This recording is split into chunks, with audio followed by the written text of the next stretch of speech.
Welcome to the OK, Let's Learn podcast. This is two podcasts in one. One where we dive into tons of great stories and books, and another where we just dive into tons of interesting topics. My name is Kevin O'Keefe. So today, OK, let's learn all about Abraham Lincoln. Yes, we will try to cover everything in this short 20 to 30 minute podcast, have you be able to go to one place to get everything that's so interesting and fascinating about this amazing individual. Abraham Lincoln, up front, everywhere you go, him and George Washington, from buildings to streets to schools to towns. He's on the $5 bill. We celebrate his birthday every year. He is a towering figure, both figuratively and literally.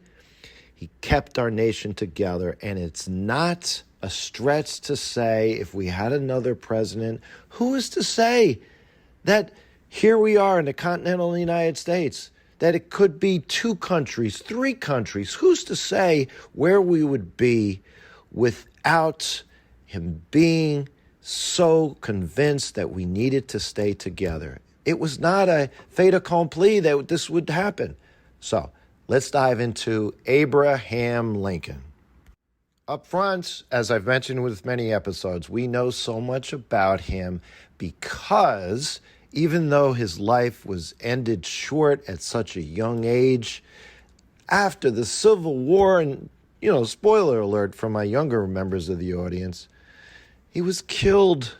He was killed shortly after the Civil War was over, after he completed everything and had done so much to help our country.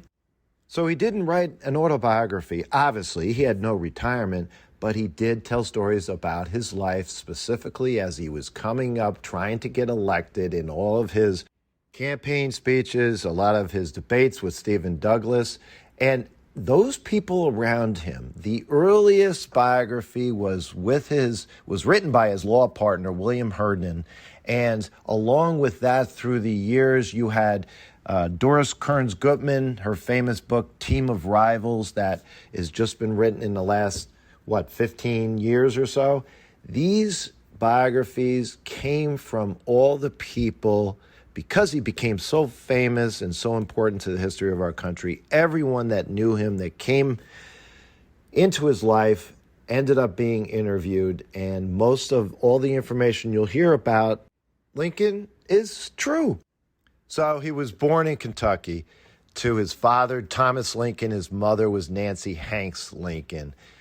Mom was kind, well-liked by everyone that came upon her. Dad, he was a farmer and a carpenter, but they were poor. Money was not something that they had. He had an older sister, Sarah, and later a younger brother, but he died when he was a baby. Everything was uncertain about his life. They moved often. Early Kentucky was all about the frontier. At age 7, they ended up moving to Indiana. There were no towns where he lived. There were no schools nearby. I mean, here's the thing. Pure frontier, Western expansion, out on your own, log cabin. Yeah, all the things you may have heard about him. True. What did he do? He helped his father out in the fields, anything you can imagine. Chopping trees, building fences, planting crops. It was hard work, and this young Lincoln, strong kid. What he obviously learned is through hard work, things will happen. You can better yourself. He was not educated. He didn't go to school. And then tragedy struck. At 9 years old, his mother passed away. He said later, "All that I am, I owe to my angel mother." She died apparently of this disease called milk sickness, caused by drinking contaminated milk. She's gone. But as tragic as this was, it was almost a turning point, because listen to what happened. Dad, Thomas Lincoln, remarried. His new wife was Sarah Bush Lincoln. She changed everything. She recognized that Lincoln had something else in him. He wasn't just a frontiersman. Yeah, he was strong. Yeah, he could work. But she noticed that he liked and wanted to think. The boy who loved books. This was one of the most famous and talked about aspects of early Lincoln. He had less than 1 year. I mentioned he didn't go to school, but he did. Less than 1 year. Everything else, he taught himself. He would walk miles to borrow books. He would read by the firelight. He would write on wood when paper wasn't available. Listen to this. The books he read, there were only two of them. The Bible and Aesop's fables. Throughout his life, he ended up quoting stories from Aesop's fables at the most critical moments in our nation's history. He would call in a secretary of war, and he would talk to them about the strategy for the war. And he said, let's sit down. Let me tell you a story. And then he would go through The Lion and the Mouse. But the point was, he was always thinking, he was always putting things in place and making ideas that were complicated easy. And he got this through his own education. Yeah, there were other books. He actually read the book of the life of George Washington, and it said that he read Robinson Crusoe. In the book about George Washington, listen to this, he borrowed it. And he ended up damaging it because it got wet. And he ended up working for this owner, pulling corn for days to repay the book that got damaged again. There he is, responsible Abe. His early personality, quiet, thoughtful, often lost in his own ideas. And yes, as I told you, from an early age, he loved telling stories. He loved making people laugh, and yeah, he could be a bully. So his towering personality, obviously, 6'4" eventually. Talk about that. We know he was thin, and yeah, he was awkward. He just looked different. People noticed him. And how about this? A lot of people don't know this. His voice, high-pitched. High, but powerful. Not what you'd expect. When he spoke, people listened. But here's the thing. He was restless. As he's getting older, 16 to 18 years old, remember now, he's living in Indiana. He's still working on his father's land. But back then, boys were hired, quote, hired outs. So he would split rails, which is basically like building fence posts. He would work on other farms, taking odd jobs. But here's the thing. At this point, the laws were such, you weren't really an adult at age 18 like you are today. Any money you made belonged to your father until you turned 21. And this frustrated him. He was ready to break out, and he did. At age 19, he sees his first taste of slavery. He was hired to take a flatboat down the Mississippi River all the way to New Orleans. He sees everything that's out there in the real world. And what's out there that he's never experienced or never necessarily seen, as described by his law partner later on in the biography by William Herndon, he says that he witnessed a slave auction. Here you are up in front in a town, public square, and human beings are being bought and sold. He saw firsthand that human beings were property. Human beings were not free. Human beings were living like this. And of course, he was aghast, and it changed everything about how he viewed our country. He also saw the realities of the world. There apparently was a story about a group of men on this journey down the river where they tried to attack Lincoln and his crew to steal some of the goods on the ship, and he fought them off. And again, you just talk about just sitting on a farm working all day and now experiencing all this. Of course, it affected him.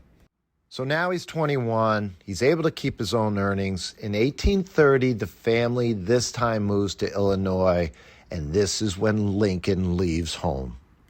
His first job was in this tiny village called New Salem, and there's a story about him. He got a job in this general store, but he didn't like working with the people that were there. Business was slow, so he would sit around and just read and read and read. One story says he would walk miles after work, borrowing books, staying up late studying. Yeah, one neighbor apparently had said he read everything he could lay his hands on. And I know those of us that have been out there that have heard the stories through the years, how about this one? Honest Abe. We've always heard this. Well, apparently this story did happen. After he closed the store one night, he realized that he had overcharged a woman by a few cents. So what did he do? He walked miles at night to return the money. Honest Abe. But he was strong, Abe. He was wrestling champ, Abe. Another story, as it goes, still in New Salem, there was this tough guy by the name of Jack Armstrong. He challenged Lincoln to a wrestling match. Apparently, a lot of people came out to watch. He tried to cheat. Lincoln grabbed him by the neck. You do that again, I'll take you down. I'll thrash the whole crowd. So instead of this being a fight that continued, the crowd respected him, came to his side, and yeah, Armstrong now, as so often happens, he's met his match, and yeah, they became close friends. At this early age, he becomes a postmaster of this little town. And here's the funny part. Mail wasn't delivered to homes, so people came to him, and if no one came, again, he would spend his time reading the newspapers, and now this is when he's becoming educated about the world around him. And you may know, he ultimately ended up becoming a lawyer, but he didn't go to law school. He never got a law degree. Instead, he did something called reading, quote, reading the law. He borrowed legal books, studied on his own. Apparently, there were books like Blackstone's commentaries. So he would copy passages, he would memorize ideas, practice arguments. And yeah, eventually, he became good enough to pass the bar exam. So now here he is as a lawyer. And another story goes, which is true, he wanted a job as a surveyor. Surveyor is measuring land. But there was a problem. He didn't know enough math. So, of course, what did he do? He borrowed a math book. He taught himself in 6 weeks, and he got the job to be a surveyor. Early friends, very important. In life, we all know this, but from my younger members of the audience, if you're going to go places, very often it's luck. It's hard work, but it's luck. You got to know the right people. So one important figure in his life was this gentleman by the name of Bowling Green. He was a local judge who encouraged Lincoln, lent him books, and pushed him towards getting this law degree. Another part of his character was early on how much he was in love with this young lady by the name of Anne Rutledge. Tragically, she died of typhoid fever, but he was deeply in love with her. This was part of his early life as well that was important to know. So here he is at age 23, going out into the big, bad, real world. And yeah, this is when kids grow up today, coming out of college. And certainly, here he is about to enter public service. He's still in New Salem, and he runs for the state legislature, which is, for my young audience, this is Congress, these little lawmakers in each individual state. This is a big step. No local board of education, no local mayorship. He was a store clerk. So he writes his first campaign statement. Listen to this. And of course, it's incredibly honest. He basically says, I'm young, I'm unknown, but if elected, I will try to be worthy of your support. It sounds cliche-ish, but, he's honing his craft. And what happens? He loses. But it was close. And here's the part most people don't know. In New Salem, his own town, he gets almost all the votes. People who knew him trusted him. That mattered more than the loss. And something else happened during this campaign. There was this Black Hawk War that broke out, which was an attack by Native American tribes with the white settlers here in Illinois. And he joined the local militia. And his fellow soldiers elected him captain. He had no experience, zero, but they liked and trusted him. And Interestingly enough, there's so many parts of everyone's life, and later on in life, he said that this was one of the honors that he was most proud of. This story may be embellished, but there was one moment during this campaign where a Native American wandered into their camp, and most of the soldiers wanted to attack him, but Lincoln stepped in front and apparently said, quote, "This man is under my protection," unquote. And that was the end of it. He stood up for people, even when it wasn't popular. After this war, after the campaign defeat, he goes back to New Salem. He tried to open up this business. He did this store with the partner. The partner passed away. The business collapsed, and he was left in debt. So here he is, Honest Abe again. He didn't walk away from the debt. He ended up paying it back little by little over time. At 25, he finally wins a campaign running for office in the Illinois legislature. So he goes to the state capitol. He surrounds himself with a lot of learned people. And it's here that he says, you know what? If I'm going to succeed, I'm going to move on. I got to understand what this law is all about. And here's where he got his law degree. So he's a state congressman during this whole time, 8 years total. And he's a lawyer. And what do you do during this time as a lawyer? Well, there's land disagreements, there's money owed, there's these contracts, right? You got, like I said, property issues, even small criminal cases, business conflicts, everything you can imagine. And yeah, early on, just like today, he had partnerships. He wasn't on his own. And his original partner was this guy by the name of John T. Seward. And yes, William Herndon was the person that wrote his biography. He was his law partner. And when you were a lawyer during this time, you would get on your horseback and you would go from place to place. He became known for something unusual. He would tell clients not to go to court. This was interesting. Check this out. If he thought they were wrong or the case was pointless, he'd just say, you know what? You're crazy to go to court. Even if you win, you're going to spend more money paying me than what you'll get in a win. Now, clearly this could be exaggerated, but this, again, took on his famous kind of mantra about his reputation being impeccable. And the stories, I'll go back to this again, his humor.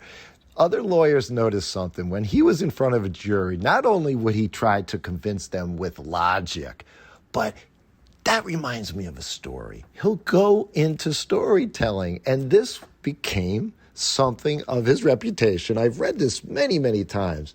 Well, you know what this reminds me of? This reminds me of the ant and the grasshopper. And you've got people, again, juries or other people in his life that was like, oh, come on, really, Abe? But he would tell the story really effectively, and people remembered this, and ultimately, like I said, this became part of his reputation as well. It's around this time he became part of this political party called the Whigs. They believed in economics, roads, railroads, and opportunities. But this is where he's starting to develop his ideas, and he was an early lawyer advocating for the railroad, for canals, for making money. But he's beginning his career on the social causes. In 1837, he speaks out against slavery by signing this protest against slavery in the Illinois legislature. He basically says, quote, slavery is founded on both injustice and bad policy. It's his earliest record on the issue. It's around this time now that he moves to Springfield, his hometown. It's a bigger town, obviously, than New Salem. His law career grows. His connections in politics grow. So here he is now at age 33, ready to make his next move in life. So yes, it's around this time he meets this lady by the name of Mary Ann Todd. They met in Springfield. She came from a large, wealthy family, politically connected, and yes, they owned slaves in Kentucky. She was one of 7 children. Her mother died when she was only 6 years old, and yes, she did have a difficult relationship with her stepmother. She was smart. She clicked with Lincoln because of their love of politics, their love of learning. she actually became fluent in French. And here's fun fact. We know her as Mary Todd Lincoln, but during her day, she didn't refer to herself as Mary Todd Lincoln at all. She was Mary Lincoln. And it's only been popularized that in fact is her name. Some people think it's to distinguish her from her daughter-in-law, who was Mary Harlan Lincoln. It was put into place from Lincoln's law partner, like I mentioned, his biographer, William Herndon. And Herndon and Mary Todd, they did not get along. But here's what you need to know about Lincoln and Mary Todd. Their relationship, right from the beginning, messy. 1840, they get engaged. The next year, they called off the engagement. And this has been cited in so many different places. Lincoln fell into a deep depression. This is horrible to say, but they actually kept sharp instruments away from him. He got so down and depressed. This is cited by a lot of his contemporaries, a lot of his friends at the time. They really were worried about him.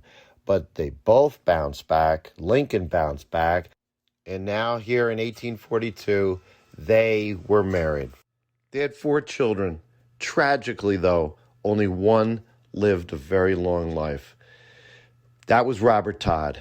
He was born in 1843. The next year, he became a lawyer. He served as a Secretary of War. He had a fantastic career, advanced the life of his father so much. And we'll talk about him later. Eddie Lincoln was born 3 years later, 1846. He passed away at age 3 of tuberculosis. Willie, 1850. Listen to this. He passed away at age 11 in the White House. Likely it was typhoid fever. Lincoln was devastated, would go to his bedside every night. Right there, smack in the middle of the Civil War, you talk about just giving up. Why he wouldn't have just given up and forget this country, forget this presidency. So shattered, both parents, obviously. And then there was Tad Lincoln. He was a little kid running around the White House, really had a close relationship with his father. And he passed away at 18, well after Lincoln had passed away, but still. He was said he had pneumonia, possibly tuberculosis, but he and his mom had actually traveled out to Europe and stayed there for a while. And he came back and he had gotten sick. Just really tragic.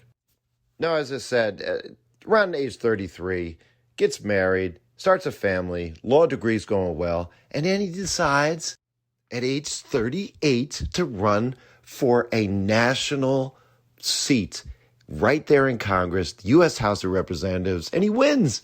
But here's the problem.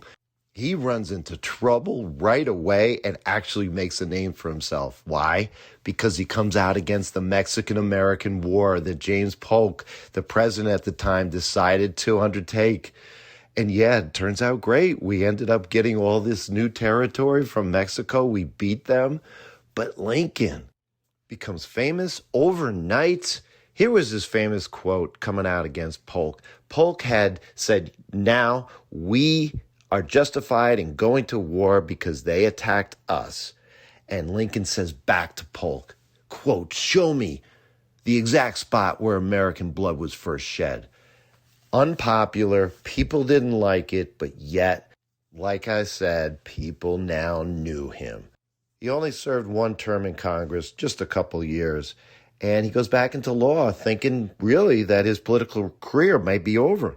And it really was, because for the next 5 years, he ends up focusing on his law practice, again, building his reputation, working the connections in Illinois, and then something pivotal happened that ultimately changed his life. 1854, the Kansas and Nebraska Act was passed, and it does something pivotal. It allowed new territories out west to decide for themselves whether to allow slavery. And there was this fellow by the name of Stephen Douglas who was the one that really pushed for this. The state of Kansas ends up becoming its own little civil war. People are fighting against each other, and everything is pretty much chaos. It's into this environment that Lincoln starts traveling around and really making these influential speeches. He ends up moving into this new political party called the Republican Party. He makes a huge speech at their first convention in Illinois, and it was like people are saying, wow, this was so much of Lincoln's talent, and this goes with a lot of leaders throughout history. You can speak well, you can get your points across, people listen. And obviously no TV. This was even no microphones at this point. So if you were up close, you could hear this. You were persuaded, and the word got around. Lincoln is back. And then the Dred Scott decision happened. This was the Supreme Court that said, yes, enslaved people are not citizens. Congress cannot ban slavery in the territories. This was something I did not mention in my Road Up to the Civil War episode, but this was horrific. And now everything changes. Lincoln decides that he's going to run for the Senate again. And who's his opponent? Stephen Douglas. Douglas is famous. Lincoln, despite everything I said, is really not. But he does something risky. He challenges Douglas to a series of debates. Unusual, dangerous, but smart. And here is where he delivers his House divided speech. It was actually before the debates begin, but it sets the scene. Quote, a house divided against itself cannot stand. He comes out against the fact that we cannot divide ourselves. We need to stay together as one union. A country cannot stay half slave, half free. It didn't make sense. But very, very often, a lot of people throughout this time period said, no, you can't go that way. It's too extreme. You're going to lose. But does he? Yes, he does. But because of these debates with Douglas, people were listening. Yes, this became very famous across the country. He made a name for himself, and now he was ready for his next move. 2 years later, he ran for president. He's 51 years old, and he wins. But there's no way he can celebrate. Literally overnight, after his victory, 7 states leave the United States of America. Why? Because he ran on the Republican Party platform that said slavery needed to be abolished. The South said, no way, we are leaving. We are going to form our own country. So here he is. He comes into the presidency, and he's faced with this horrible dilemma. What am I going to do? Am I going to allow this to happen? No, he doesn't. Now, I will say this up front. This time period during the Civil War, everything that's important in his life is happening now. And all these events, certainly I will go into in future episodes, but just know this, that immediately this battle against the South does not go well in the early parts of the war. People are doubting Lincoln. He ends up getting reelected. They win the Battle of Gettysburg in Pennsylvania, and the tide is turned. And when he entered originally the presidency, and he faced this horrible fact that no other president before him or after him have faced, the country is split into two, he picked people to work with him that literally ran against him in the presidency. They had strong personalities, different opinions. This became known as his, quote, team of rivals. William Seward, Salmon P. Chase. They didn't always agree. They argued all the time, but especially with Seward. Ultimately, they became great friends. They respected each other. And it could be argued that so much of what we did during the Civil War was because of the strong people Lincoln put around him. This is more than any other time period, right? They initially didn't think Lincoln was up to the task, but the people that were smart, the people that ultimately wanted power, realized right away, especially Seward, that Lincoln was up to the task, and he was. We ended up winning the Civil War. Lincoln's legacy was solidified forever. Not only did he win the war, but he freed the slaves with his Emancipation Proclamation. So the war's over now. Tragically, 5 days later, on April 14th, 1865, he goes out to see a play at Ford's Theater with his wife. He's sitting in the balcony watching the show, laughing, relaxed. And this fellow by the name of John Wilkes Booth, who was very famous as a stage actor at the time, sneaks up behind him in the booth at the theater, fires a single shot. Lincoln is carried across the street to a small house. He can't speak. He never woke up again. People gather around him, waiting. Next morning at 7:22, he passed away, 56 years old. He had just saved the country. He had just begun to start the healing process, and then he was gone. His wife, his son, obviously they were both devastated. The country was devastated. As I mentioned before, his son lived a long, healthy life. Mary Todd, she was actually sent to an insane asylum. His son had her committed against her will. She just fell apart emotionally in every way. And you can imagine this, losing your sons and now your husband. And now your only remaining son ends up putting you away in this insane asylum. She didn't take this lightly. She ended up petitioning for her release, and then she was out only 3 months later. But her life later on, she ended up moving in with her sister in Springfield, Illinois. She traveled to Europe, but she never recovered. And really, did our country ever recover? Because we had such a wonderful, amazing individual that saved our country. Abraham Lincoln was a towering figure, and we should thank every day that he was our president at this critical time. Friends, thanks for staying with me on this journey, learning all about Abraham Lincoln. Reach out to me at kevmok21@gmail.com. Please tell your friends, family, anybody to spread the word. We are now on YouTube. We have our own Facebook page, Okay, Let's Learn. So until next time, have fun and keep learning.